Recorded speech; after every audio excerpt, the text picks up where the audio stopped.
O Mother Nui, stretch high above this valley. Your starry body is our glory. Then see the hawk of yonder Rahur quit, his fiery splendor, oh so mighty. He brings a light for all our weary souls. He makes the broken spirit whole.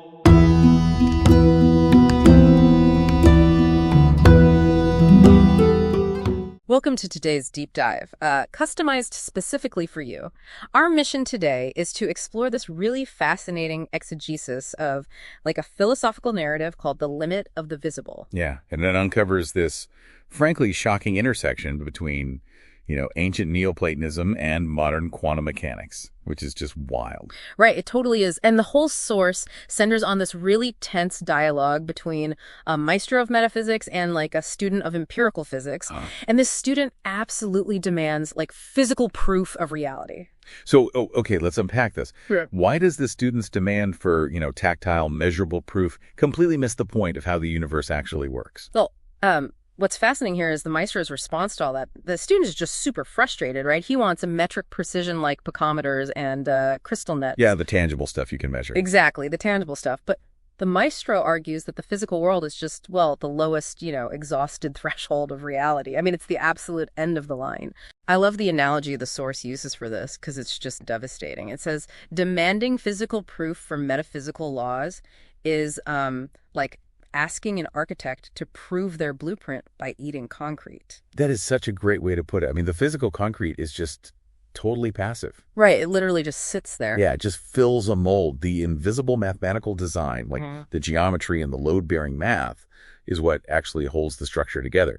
So demanding the architect eat concrete just completely misses the point of the design itself. And if touching physical concrete is basically a category error, I mean, what does modern science actually say about physical touch? Here's where it gets really interesting. Oh, I know exactly where you're going with this. Yeah, we can really push back on the student's materialism here because atoms are like 99.99% empty space. And then you have stuff like the holographic principle asserting that reality is fundamentally just 2D information. Right. And if we connect this to the bigger picture, it dismantles the whole idea of physical solidity.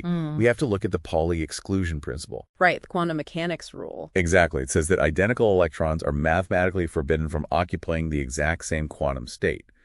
So that tactile sensation of solidity is basically an illusion. Wait, really? So when I touch a table, I'm not actually like touching matter? No, you really aren't. Your electrons and the table's electrons are violently repulsing each other because they're mathematically forbidden from occupying the same space. That is crazy. So when you touch something, you are literally just failing to break a geometric law. That's exactly it. You're just experiencing a strict mathematical boundary. Wow.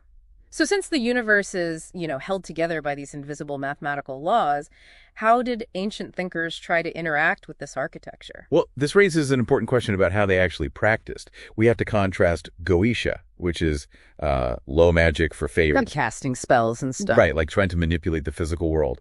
We contrast that with theurgy, which literally means divine work for alignment. They use ritual tools like the strophalos. The spinning golden sphere, right? With the lapis lazuli in the center. Yes, that's the one.